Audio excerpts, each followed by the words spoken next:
She can come up with solutions much better than a bureaucrat.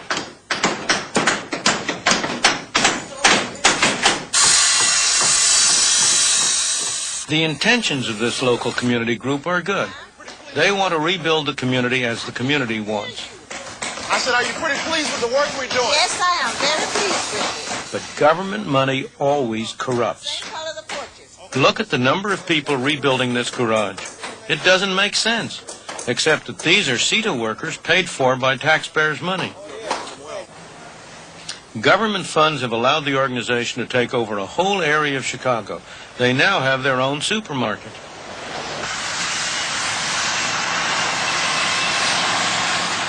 They've built splendid houses for middle-class occupiers, very expensive, protected by the latest security systems, all at the taxpayer's expense.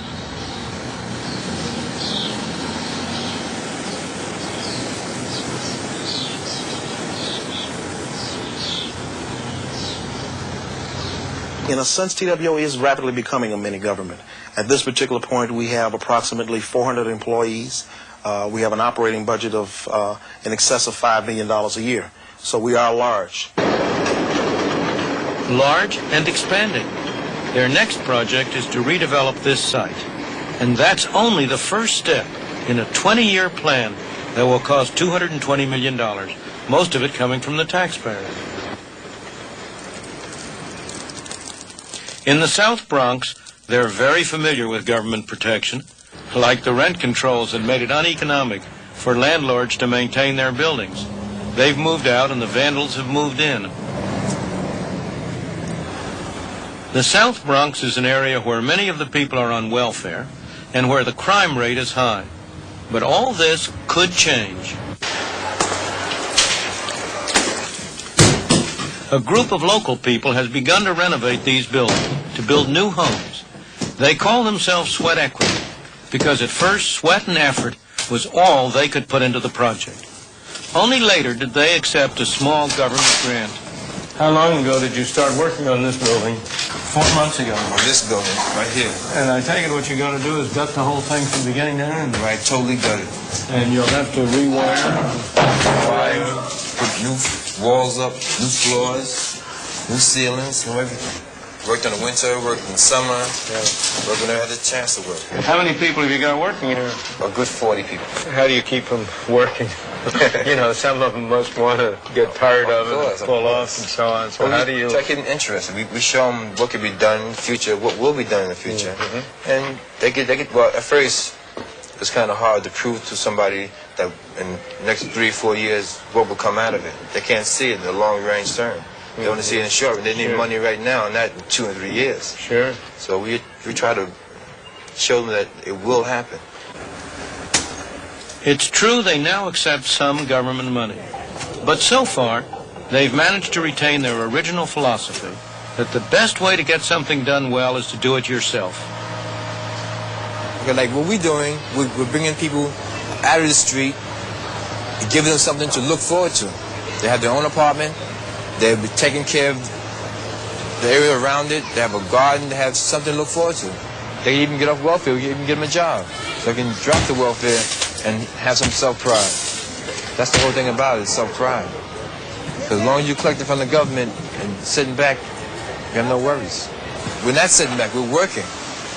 We're making that money come in. We're putting it into our building. We're building ourselves up as well as the building.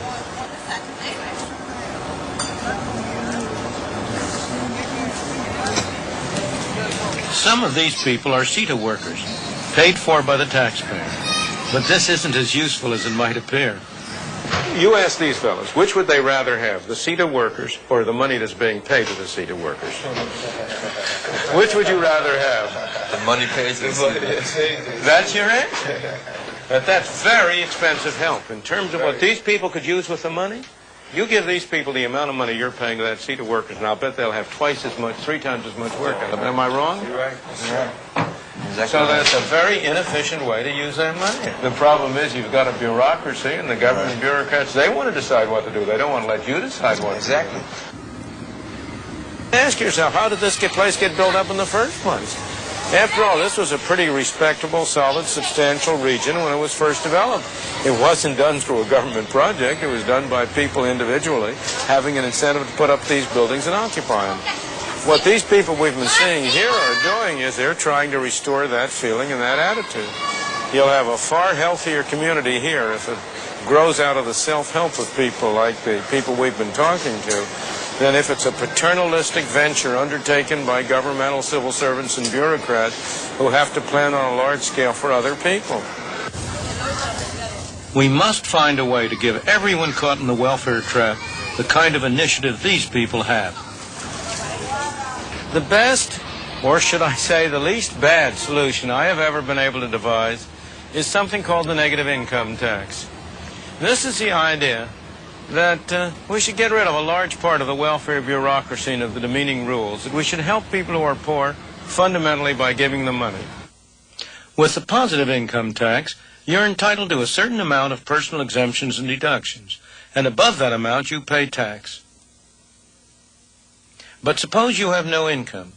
Under a negative income tax, a fraction of your unused exemptions would be paid to you by the government, guaranteeing at least a minimum income.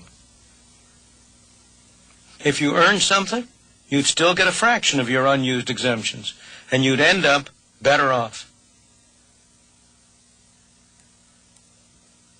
As your earnings rose, the supplement to your income would become smaller and smaller until your earnings equaled your exemptions. At that point, you'd break even, neither paying tax nor receiving a subsidy. It's not an ideal system. It's not the system we might have liked to get into, but it's a system which would have the effect of eliminating the separation of the society into those who receive and those who pay, a separation that tends to destroy the whole social fabric. It would mean that we could each of us take advantage of opportunities that opened up without fearing that if by some chance we lost our jobs, it would be a long time before we could get back on assistance. It would be a system that would give all of us an incentive gradually to improve our lives, would perhaps enable us over time to work ourselves out of the kind of mess we've gotten ourselves into. A mess we've gotten ourselves into for the very best of motives, but with the very worst of results.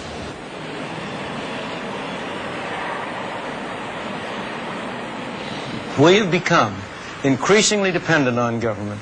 We have surrendered power to government. Nobody has taken it from us. It's our doing. The results? Monumental government spending. Much of it wasted. Little of it going to the people whom we would like to see helped. Burdensome taxes. High inflation. A welfare system under which neither those who receive help nor those who pay for it are satisfied. Trying to do good with other people's money simply has not worked.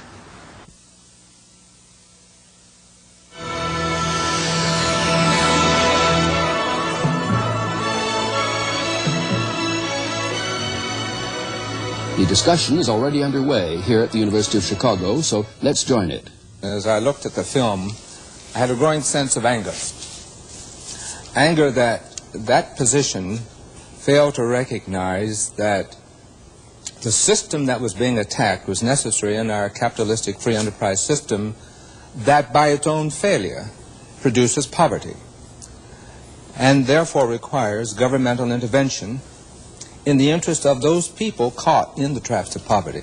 So as I sat and looked at the film and as I hear Dr. Friedman's statement, I was aroused to the point, as I said, of anger, because only half the story is told. We are really blaming again a victim, this time a system, the welfare system, for the failure of other systems to operate in the interest of people. Let's get other reactions now to that statement. Trying to do good with other people's money simply has not worked. The welfare system is rotting away the very fabric of society. Tom Sowell.